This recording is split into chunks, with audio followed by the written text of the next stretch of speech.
Switching things a little bit up, and I want to show you a real behind the scenes look at making a short film. So I recently collaborated with Inanna. She's an amazing creative person, and we did a short film together. I shot this for her and I edited it, and there's a few things that I think were super interesting and that I've even learned in the process of making this that I think could be valuable to you. And there was a lot of stuff in this short. There was stunts, there was wire work, there was cars drifting, a lot, and it was all shot in one day. So with that being said, let's jump into a little bit of a behind the scenes look, and throughout it I'm just going to talk a little bit about some of the challenges, some of the things that I learned, some of the things that I knew and applied for this, and hopefully this can help you in shooting anything really, but you know, shooting action or shooting under very tight schedules.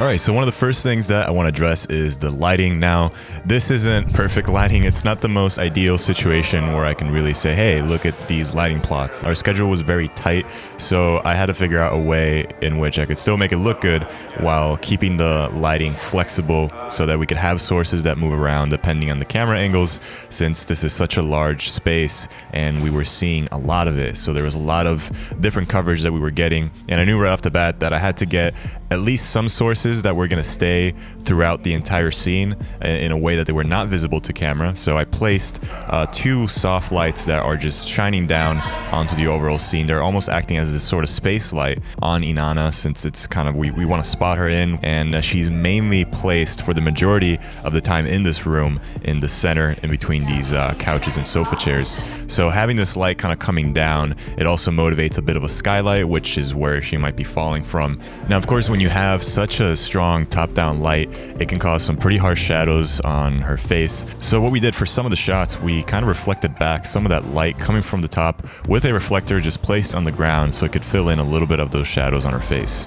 Now, something else worth noting is that we skirted the top lights with some black wrap just to avoid some unwanted spilling onto the walls. Since they're white, they would just add like reflectors themselves and just spread light everywhere and flatten everything out. And that was pretty much it as far as lights that were staying where they were for the entire shoot. Everything else was moving. So we had the 120D from Aperture with the dome attachment, which is a great soft source for some keying.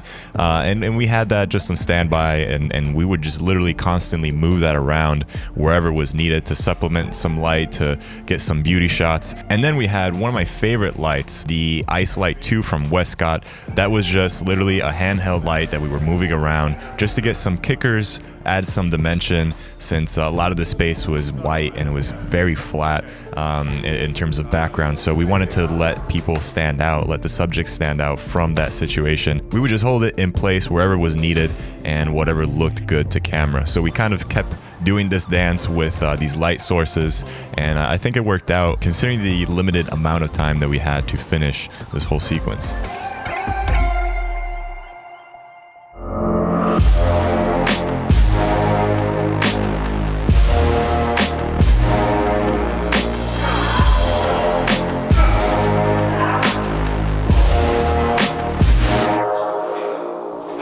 Alright, the fight sequence, which was honestly so exciting, so much fun to shoot. I've shot a few fight scenes before, but not so much hand-to-hand combat. It had a lot of movements and pieces that had to work in a very specific way. So I learned a few things, and one of the most important things was to really pay close attention during rehearsals. Like really look at all of the movements, the blocking, where the actions are happening and how they're happening, how quickly they're happening, and in turn how you have to react to all of those elements.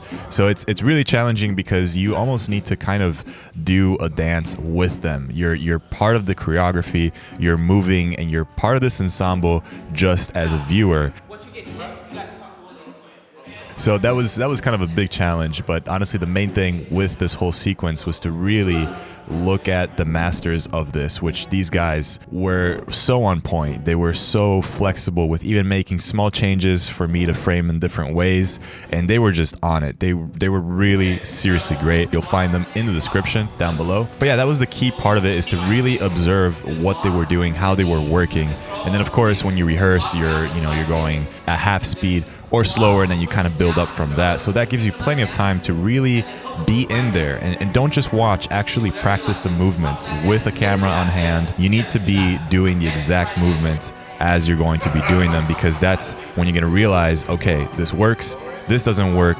Your arm needs to be lower in this moment so I can catch it in the frame, and just really see how you're going to move, how your body's going to be positioned, what your stance is going to be, how you're going to rotate, how you're going to deal with framing. Are you going to zoom in? What kind of focal length are you using? Is it better to use a gimbal? Is it better to get those moments with a more rough handheld? These are all things that you can plan, of course, ahead of time, but it's nothing like seeing the fight scene taking place in front of you. Inanna was pretty much learning some of these moves on the day of, so it was such a great opportunity for me to learn that as well and really be in that process and see what my position and how it's going to fit as a piece in this greater whole of the sequence. And honestly, that's, as a side note, I was so amazed by her ability to just pick up on these movements and just do them, and not just do them, but do them in a very convincing way. And I love that, because whenever talent is on it, whenever the stunt people are on it, you don't have to hide things with too many cuts. Your coverage is more for story and for momentum instead of trying to hide mistakes. So I think that that's really one of the main reasons why this scene works so well. Sure, I was there to capture it the right way, but that wouldn't have been possible if it wasn't done the right way to begin with from the talent and from the stunt team.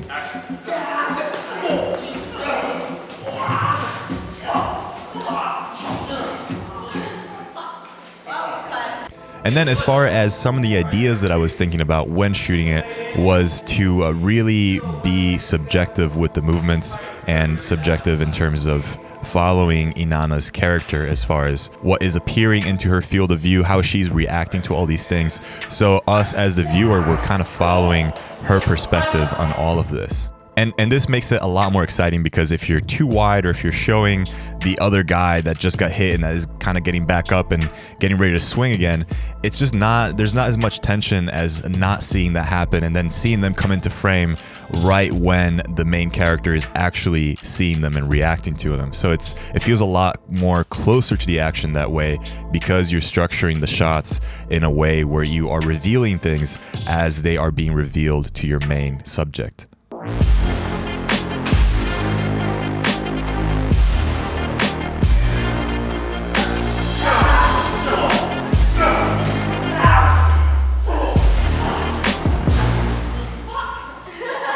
So hopefully you're enjoying this behind the scenes look. It's a little different, but I want to keep making content like this. So let me know if you dig this. Let me know in the comments below, or by liking this video, because I think there's a lot of value in just seeing how something is made and the process of that, and just getting a perspective on that. And hopefully that can help you whenever you are facing certain challenges or shooting something. That was a lot of fun to shoot, and I was so excited to be part of this project, because it was something very different from what I'm used to. But that's what it's all about. I think it's important as a filmmaker, especially, to challenge yourself and to really get out of your comfort zone, experience different things, different ways of shooting, different styles of shooting, different shooting scenarios, so that you can be really fully equipped and prepared for whatever life throws you whenever you're filming your own projects. And I have to give credit where credit is due. Honestly, all of this worked out because Inanna had a very specific vision to things. She was on it. Like, she knew exactly what she wanted. And for me, when I felt like I was part of the creative part of the execution, that was so helpful for me, because she left enough room for me to do my job, for me to make it look good and make it all work, but I also felt like I was being guided. I had a direction. I had an idea of how things should be because she was communicating all those parts to me. And I think that's a very important part of filmmaking. Whenever you're collaborating with people, which you most likely will be because that's what filmmaking is. That's how you make a movie. You need to be able to communicate exactly what you have in mind. So go check out that short film. It's Aero's Angels on Inanna's channel. And let me know if you want to see more content like this. And if this is your first time on here, I'd love to have you back for more filmmaking goodness. So definitely consider subscribing. All right, guys, my name is Chris for Kriscoart, and I will see you next time.